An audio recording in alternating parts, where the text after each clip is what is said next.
E accounts for YouTube চ্যানেলে আপনাদের স্বাগত। আমি কৌশিক সান্যাল। আজকের এই ভিডিওতে আমি আপনাদের কোম্পানি আইন অনুযায়ী কোম্পানির ভিত্তিমূলক কিছু গুরুত্বপূর্ণ বিষয় নিয়ে আলোচনা। আশা করি যারা কোম্পানি তৈরি করতে চাইছেন এতে তাদের ধারণা অনেকটাই স্পষ্ট হবে। আসুন এবার শুরু করি তাহলে আমাদের ভিডিওটা।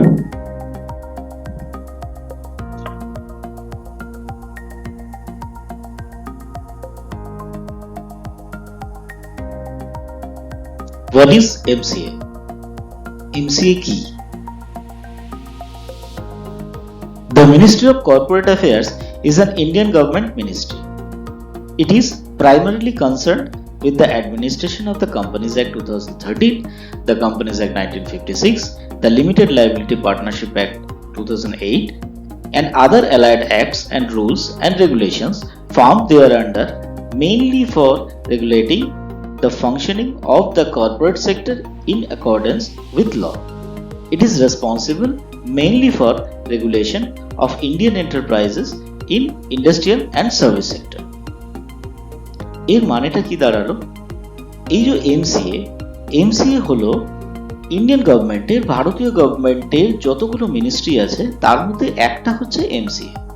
এই এমসিএ এর কার্যকলাপটা কি?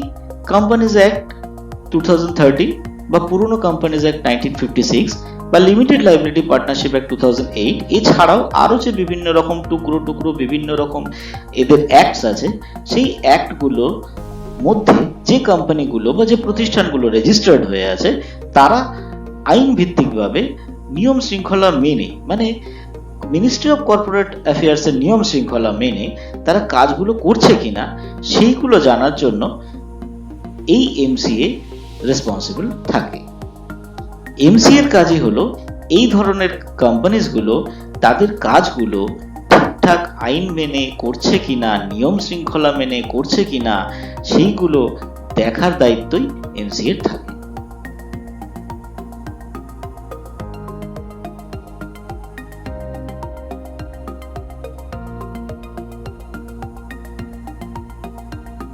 What is ROC? ROC কি? The Registrar of Companies is an office under the Ministry of Corporate Affairs, which is the body that deals with the administration of companies and limited liability partnerships in India. Registrar of Company হলো Ministry of Corporate Affairs এর আন্ডারে একটি office যেটা ভারতে প্রতিষ্ঠিত হওয়া বা incorporate হওয়া লিমিটেড লাইবিলিটি পার্টনারশিপ বা যে কোনো কোম্পানিজ যেগুলো আরওসিতে রেজিস্টার্ড হয়েছে তাদের অ্যাডমিনিস্ট্রেশনের দায়িত্ব নেয় আরওসি। মানে তার পরিচালনাগত কোনো রকম অসুবিধা বা কোনো রকম তার সম্পর্কিত কোনো রকম তথ্য সেগুলো কিন্তু আরওসির পর্যবেক্ষণে থাকে।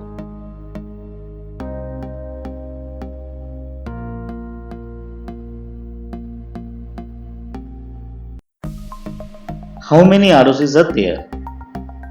কতগুলো আরওসি আছে ভারতবর্ষে? At present, 22 Registrar of Companies is operating in all the major states. বর্তমানে সমস্ত 22টি বড় রাজ্যে রেজিস্ট্রার অফ কোম্পানিজ কাজ করছে।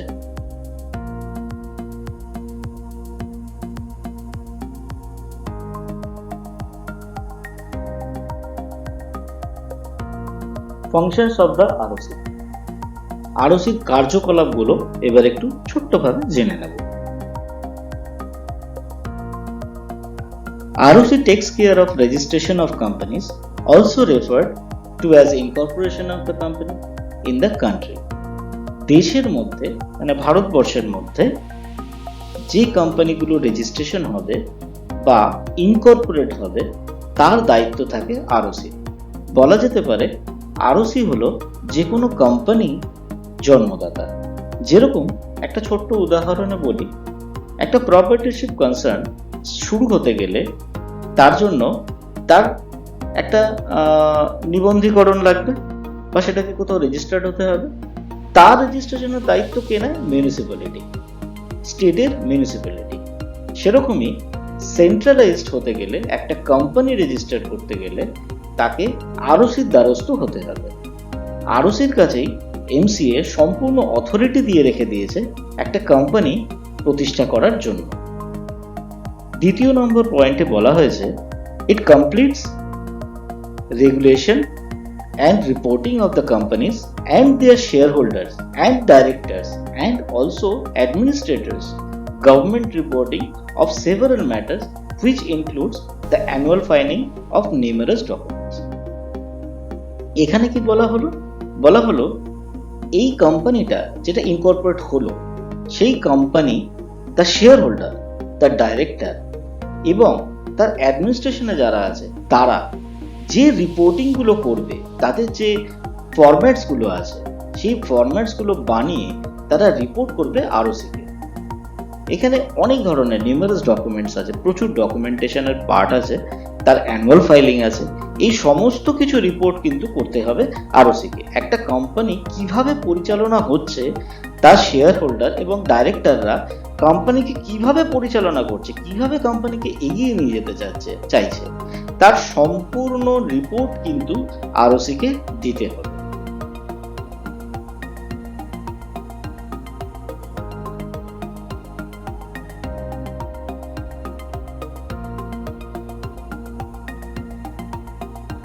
এবার আমরা তৃতীয় পয়েন্টটা দেখে নেব। The Registrar of Companies plays an essential role in fostering and facilitating business culture. এখানে কি বলা হলো, ব্যবসায়িক সংস্কৃতি মানে বিজনেস কালচারটাকে প্রদান করার জন্য বা কোম্পানিকে কোনো সুবিধা দেওয়ার জন্য কোম্পানি রেজিস্ট্রার একটি গুরুত্বপূর্ণ ভূমিকা পালন করে থাকে। Every company in the country requires the approval of the ROC to come into existence. The ROC provides incorporation certificate, which is the conclusive evidence of the existence of the company. A company, once incorporated, cannot cease unless the name of the company is struck off from the Registrar of Companies. এখানে বলা হলো যে একটি company প্রতিষ্ঠিত হতে গেলে তাকে ROC থেকে অ্যাপ্রুভাল নিতে হবে। যেমন আমি বলতে পারি যে একটা প্রপার্টিশিপ কোম্পানি যদি তৈরি হতে যায় বা প্রপার্টিশিপ কনসার্ন যদি তৈরি হতে যায় তাহলে তাকে মিউনিসিপ্যালিটির অনুমোদন নিতে হয়। সেরকমই একটা কোম্পানি যদি প্রতিষ্ঠা হতে চায় তখন তাকে আরওসির অনুমোদন নিতে হয়। এই আরওসি একটা ইনকর্পোরেশন সার্টিফিকেট প্রোভাইড করে, যেটাকে বলা যেতে পারে কোম্পানির বার্থ সার্টিফিকেট।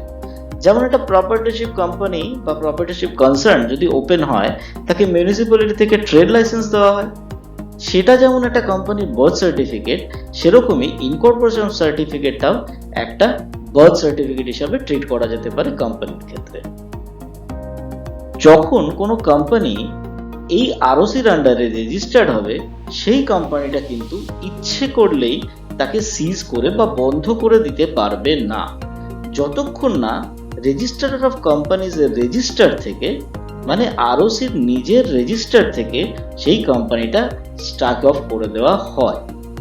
মানে কোম্পানির নামটা যতক্ষণ না আরওসির রেজিস্টার থেকে কেটে দেওয়া হচ্ছে ততক্ষণ কিন্তু কোনো কোম্পানি নিজেকে সিজ করে ফেলতে পারবে না বা বন্ধ করে ফেলতে পারবে না।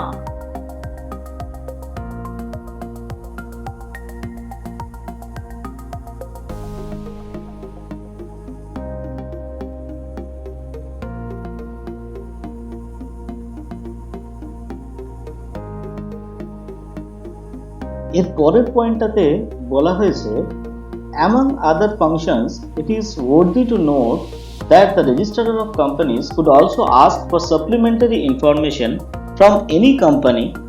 It could search its premises and scrutinize the books of accounts with the prior approval of the court. এই পয়েন্টের মধ্যে কিন্তু একটা গুরুত্বপূর্ণ কথা বলা হয়েছে। কি বলা হয়েছে?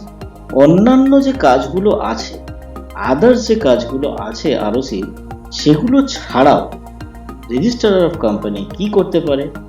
কোম্পানির কোনো রকম অসুবিধাজনক ইনফরমেশন মানে কোম্পানির কোনো related information extra information, supplementary information যদি দরকার হয় সেটা কিন্তু কোম্পানির ডাইরেক্টরের থেকে চেয়ে নিতে পারে। সেই অধিকারটা কিন্তু আরওসির আছে।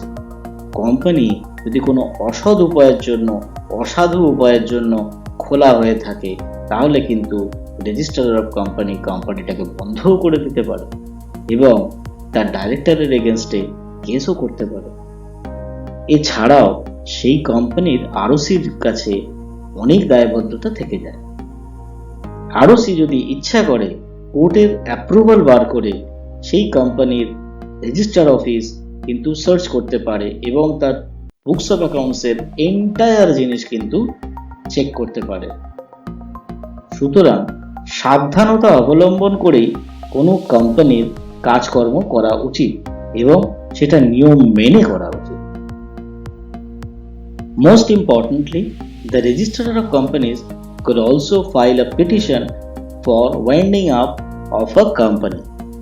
যদি কোনো অসাধু উপায়ে কোনো কোম্পানি কাজ করে থাকে তাহলে সেই কোম্পানিকে ওয়াইন্ডিং আপ করার জন্য, মানে বন্ধ করে দেওয়ার জন্য কিন্তু কোর্টের কাছে পিটিশন করতে পারে আরওসির কিন্তু সেই রাইটসটা দেওয়া আছে, সেই পাওয়ার কিন্তু আরওসিকে দেওয়া আছে এমসিএ থেকে। মিনিস্ট্রি অফ কর্পোরেট অ্যাফেয়ার্স আরওসিকে এই ধরনের পাওয়ার কিন্তু দিয়ে রেখে দিয়েছে। সুতরাং একটি কোম্পানিকে অসাধু উপায়ে কাজ করার জন্য কখনোই প্রতিষ্ঠা করা উচিত নয়। যে কোম্পানিটা প্রতিষ্ঠা করা হলো সেই কোম্পানিটাকে কিন্তু আরওসি ইচ অ্যান্ড এভরি মোমেন্টে ফলো করছে, এটা কিন্তু মেনে নিতেই হবে।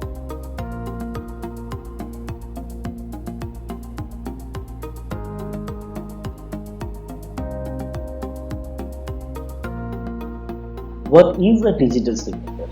Digital signature key.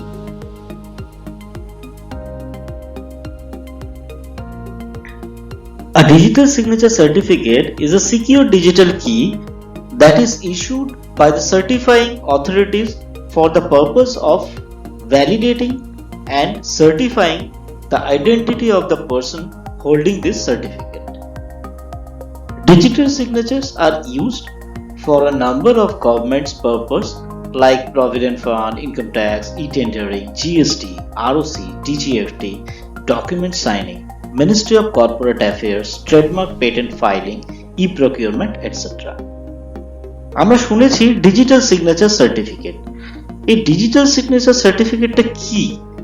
এই ডিজিটাল সিগনেচার সার্টিফিকেটটা হলো, এটা একটা সার্টিফাইং অথরিটি বডি থাকে, যেরকম ই মুদ্রা আছে, সিফি আছে, ক্যাপ্রিকর্ন আছে, এরকম কতগুলো বডি কর্পোরেট থাকে। এই বডিগুলো certifying authority of digital signature certificate. এটা একটা ইউএসবি টোকেনের মাধ্যমে আসে। এটার মধ্যে ভ্যালিডেট করা থাকে যে ইউজার তার আইডেন্টিটিটা। এটা কিন্তু কোনো ফিজিক্যাল সিগনেচার নয়, এটা একটা ডিজিটাল সিগনেচার। কেন ডিজিটাল সিগনেচার বলা হচ্ছে? এর মধ্যে যে ব্যক্তির নামে এই ডিজিটাল সিগনেচারটা হবে সেই ব্যক্তির টোটাল আইডেন্টিটিটা ইনক্লুড করা থাকে। তার PAN, Aadhaar, mobile number, email ID, everything এবং তার ছবি, এভরিথিং এই ডিজিটাল সিগনেচারের মধ্যে ইনকর্পোরেট করা থাকে এবং এটা ইউএসবি টোকেনের মাধ্যমে, একটি পাসওয়ার্ডের মাধ্যমে এটা ইউজ করা হয়। ডিজিটাল সিগনেচারটা ইউজ হয় অনেক পারপাসে ইউজ হয়, যেরকম প্রভিডেন্ট ফান্ডের রিটার্ন, ইনকাম ট্যাক্সের রিটার্ন, ই টেন্ডারিং এর return, ESIC return, GST return, এই যে আরওসির রিটার্ন, ইনকর্পোরেশনের সময় যে ফর্মগুলো ফিল আপ করা হয় সেই ফর্মগুলোতেও কিন্তু ডিজিটাল সিগনেচার রিকোয়ার্ড থাকে। ডিজিএফটি, ডকুমেন্ট সাইনিং, বিভিন্ন রকম PDF document signing, ministry of corporate affairs এর বিভিন্ন রকম আদার ফর্মস যেগুলো আছে সেইগুলো, ট্রেডমার্ক পেটেন্টের ফাইলিং করার জন্য, ই প্রকিউরমেন্ট বা ই টেন্ডারিং যেগুলো আছে, এইসব জিনিসগুলো করার জন্য কিন্তু ডিজিটাল সিগনেচারের রিকোয়ারমেন্ট অপরিহার্য। আর ডিজিটাল সিগনেচার কিন্তু আজকে প্রচুর জরুরিভাবে ব্যবহার করা হয়।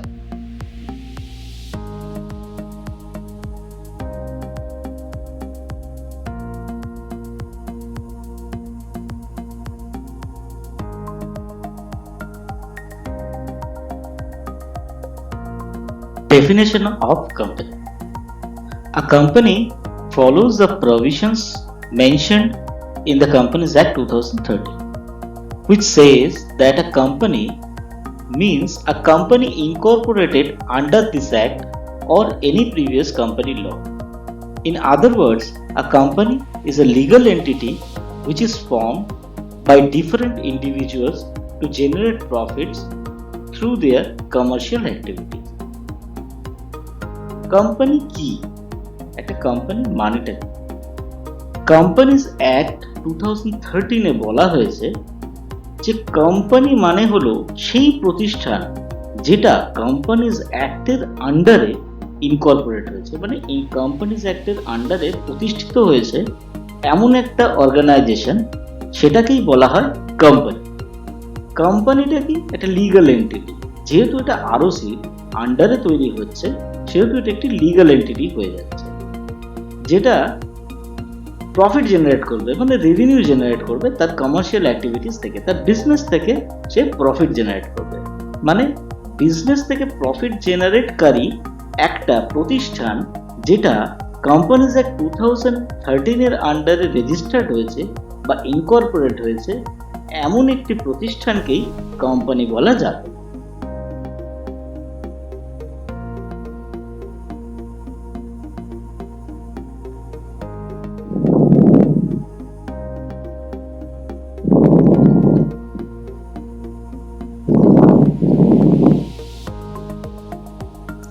Types of company.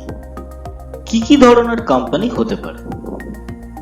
Public limited company, private company, one person company, limited liability partnership. এই যে কোম্পানিগুলো আছে এর অনেক ধরনের ক্লাসিফিকেশন আছে। আপাতত আমরা 4টে ক্লাসিফিকেশন নিয়ে একটু আলোচনা করে নিই। যেমন পাবলিক লিমিটেড কোম্পানি বা পাবলিক কোম্পানি, প্রাইভেট কোম্পানি মানে private limited company, one person company মানে হলো OPC company, limited liability partnership যেটা লিমিটেড লাইবিলিটি পার্টনারশিপ অ্যাক্ট 2008 এর আন্ডারে রয়েছে, সেটাকে কি বলা হয়? এলএলপি। এর পরের স্লাইড থেকে আমরা এই 4টে কোম্পানির ছোট্ট ছোট্ট করে একটু ডেফিনেশনটা জেনে নেব।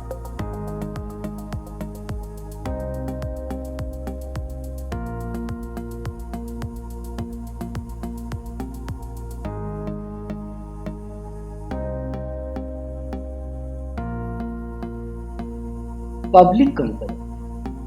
It is a voluntary association of several members with a separate legal entity, and the liability of its members is limited to the shareholding held by them. Laws, rules, and regulations govern all the activities of this form of company. Public company. Public company এই শব্দটার মধ্যে আমরা public কথাটা পাচ্ছি, public limited company যাকে বলা হয়। এইখানে অনেকগুলো মেম্বার বা এই মেম্বারদের যদি আমরা স্মরণ করে পাবলিক বলি, তাহলে অনেকগুলো পাবলিক বা অনেকগুলো মেম্বার একটা অ্যাসোসিয়েশন তৈরি করে একত্রে একটা কোম্পানি গঠন যখন করে, সেই কোম্পানিটাকে বলা হয় পাবলিক লিমিটেড কোম্পানি।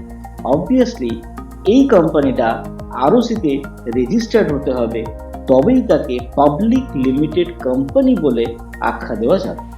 এর কিন্তু রুলস রেগুলেশনস যেগুলো আছে সেগুলো কোম্পানিজ অ্যাক্টের রুলস রেগুলেশনসের মধ্যেই পড়ে এবং সেগুলো কিন্তু গভর্ন হয় আরওসি থ্রুতে।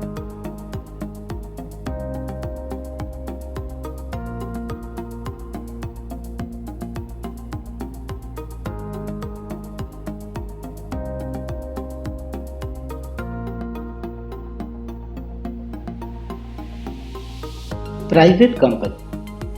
Private companies are a small business entity which can be incorporated with a minimum of 2 shareholders and directors. Private company. Private কথাটা থেকেই বোঝা যাচ্ছে এটা একটা প্রাইভেট নিজেদের মধ্যে কোম্পানি, মানে দুজন শেয়ার হোল্ডার মিনিমাম বা দুজন ডাইরেক্টর। যারা শেয়ার হোল্ডার মানে যারা কোম্পানি শেয়ার কিনবে, শেয়ার হোল্ডার্স নিয়ে আমরা পরে একটা আলোচনা করব। আপাতত যেটা বোঝা যাচ্ছে প্রাইভেট কোম্পানি হলো ছোট কোম্পানি যেখানে মোটামুটি 2 জন ডাইরেক্টর মিনিমাম দিয়েই একটা কোম্পানি তৈরি করা যায়। এর অ্যাক্টিভিটিস গুলো সবকিছুই কিন্তু আরওসিতে রেজিস্টার্ড হতে হবে। কোম্পানির টার্মটাই যেখানে থাকবে সেখানেই কিন্তু আরওসির ইনভলভমেন্টটা চলে আসবে।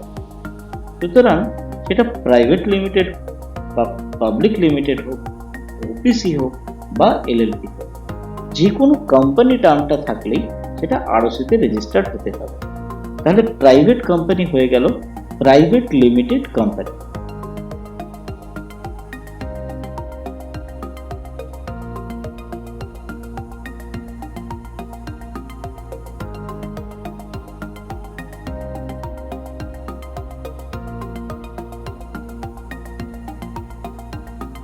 One-person company. This setup allows a sole proprietor to do business and still enjoy corporate structure. One-person company মানে ওপিসি কোম্পানি, ওয়ান পার্সন, এখান থেকে বোঝা যাচ্ছে একটা প্রপার্টারশিপের গন্ধ আসছে। সুতরাং এখানে এটা বলা যেতে পারে যে একটা সোল প্রপার্টার মানে একটা প্রপার্টারশিপ অর্গানাইজেশন বা প্রপার্টারশিপ কনসার্ন যদি একটা কর্পোরেট স্ট্রাকচার এনজয় করতে চায়, তার যদি একটা কর্পোরেট স্ট্রাকচারে সে আসতে চায়, তাহলে কিন্তু তার স্কোপ হচ্ছে 1% কোম্পানি ওপেন করার। যখনই একটা প্রপার্টারশিপ বিজনেস, একজন প্রপার্টার, একজন মালিক একটা কোম্পানি পরিচালনা করতে চাইছে, তখনই তাকেই 100% শেয়ার হোল্ডার করে একটা ওপিসি কোম্পানি খুলে দেওয়া যেতে পারে এবং এই 1% কোম্পানিটাও কিন্তু রেজিস্টার্ড থাকতে হবে আরওসিতে।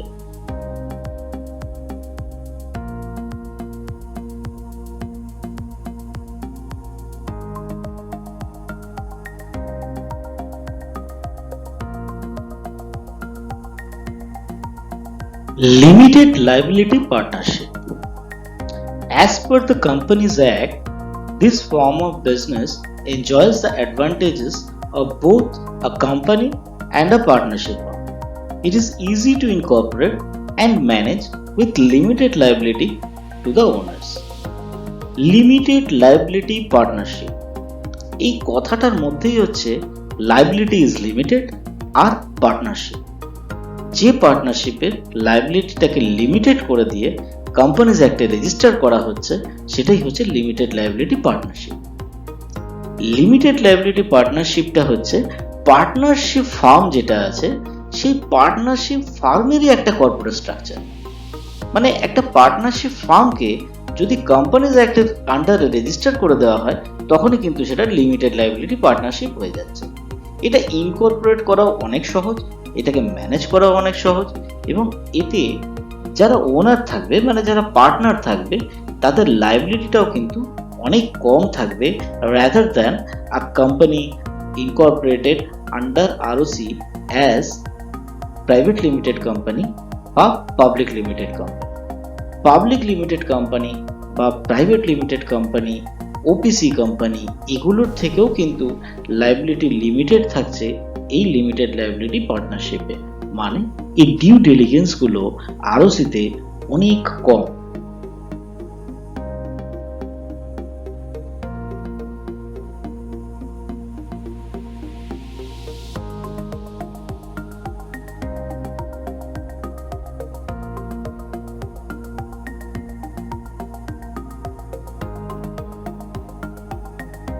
Director. Definition of director. The term director in Companies Act 2013 under section 2 subsection 34 is defined as a director appointed to the board of a company wherein board of directors or board in relation to a company means the collective body of the directors of the company. Companies Act section 2 subsection 34 এ ডাইরেক্টরের একটা definition দেওয়া আছে। একজন individual person মানে একজন লোক যে তার ডাইরেক্টরশিপের জন্য কোয়ালিফাইড। কোয়ালিফিকেশন অফ ডাইরেক্টর নিয়ে আমরা পরে আলোচনা করব।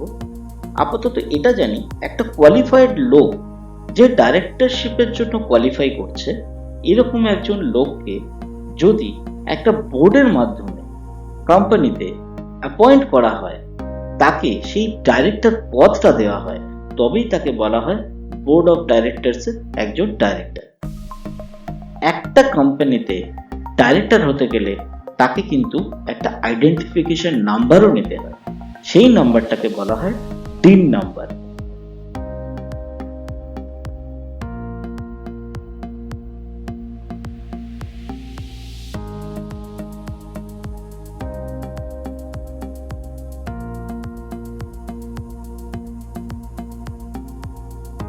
Minimum or maximum number of directors in a company under section 149(1).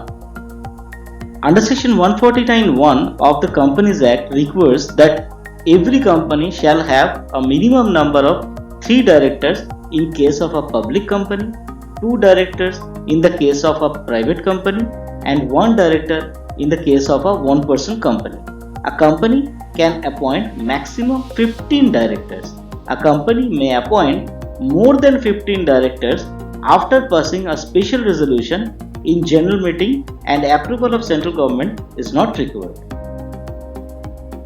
Companies Act এর সেকশন 149 সাবসেকশন 1 এ বলা হয়েছে যে মিনিমাম কতজন ডাইরেক্টরের রিকোয়ারমেন্ট একটা কোম্পানি ওপেন করতে। একটা প্রাইভেট লিমিটেড কোম্পানি ওপেন করতে 2 জন ডাইরেক্টরের মিনিমাম রিকোয়ারমেন্ট থাকে। একটা পাবলিক লিমিটেড কোম্পানি ওপেন করতে মিনিমাম 3 জন ডাইরেক্টরের রিকোয়ারমেন্ট থাকে। আর একটা ওপিসি তৈরি করতে মিনিমাম 1 জন ডাইরেক্টরের রিকোয়ারমেন্ট থাকে। একটা কোম্পানি ম্যাক্সিমাম 15 জন ডাইরেক্টরকে অ্যাপয়েন্ট করতে পারে, কিন্তু এই 15 জনের বেশি যদি একটা কোম্পানি কোনো ডাইরেক্টর অ্যাপয়েন্ট করতে চায়, তাহলে তাকে একটা জেনারেল মিটিংয়ে স্পেশাল রেজলিউশন পাস করে তবে তাকে 16 ডাইরেক্টরটাকে অ্যাপয়েন্ট করতে হবে।